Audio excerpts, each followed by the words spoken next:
Maraming tao ang naniniwala na ang kasikatan ay katumbas ng galing. Pero sa totoo lang, hindi lahat ng sikat ay magaling. Isipin mo na lang ang mga artista na kilalang kilala sa kanilang mga mukha. Pero pagdating sa talento, may mga pagkakataong nagkukulang sila. Minsan, ang kanilang kasikatan ay bunga ng magandang marketing. O kaya naman ay dahil sa mga kontrobersya na kanilang kinasangkutan. Tingnan natin ang mga reality show.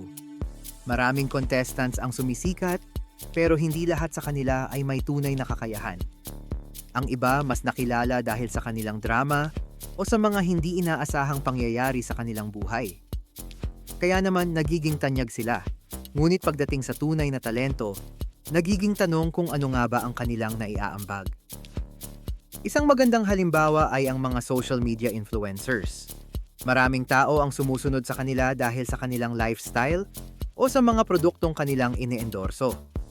Pero sa likod ng mga magagandang larawan at nakakatuwang content, may mga pagkakataong ang kanilang kaalaman o expertise sa mga bagay na kanilang pinapahayag ay hindi sapat.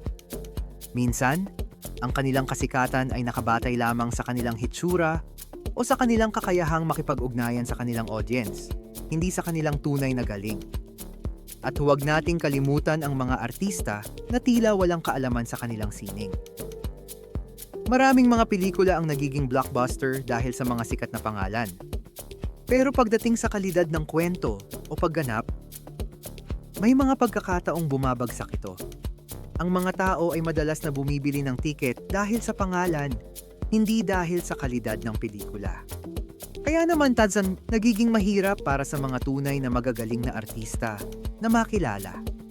Dahil ang kanilang mga proyekto ay hindi nabibigyan ng sapat na atensyon. Minsan, ang mga tunay na magagaling na tao ay hindi nakikita dahil hindi sila umaabot sa mainstream. Sila ang mga tao na nagtatrabaho sa likod ng mga eksena, ang mga scriptwriter, director, at iba pang mga professional na nagbibigay ng halaga sa sining. Sila ang mga hindi nakikita, ngunit sila ang tunay na nagbibigay ng buhay sa mga proyekto. Kaya naman sa susunod na makakita ka ng isang sikat na tao, tanungin mo ang iyong sarili. Ano ang dahilan ng kanilang kasikatan? Sila ba ay talagang magaling? O sila ay nasa tamang lugar at tamang oras lamang? Mahalaga ang pagkilala sa tunay na talento, hindi lamang sa mga pangalan na nakikita natin sa mga billboard o sa telebisyon. Ang tunay na galing ay hindi laging nakikita sa labas. Minsan, ito ay nasa mga simpleng tao na may malalim na kaalaman at dedikasyon sa kanilang sining.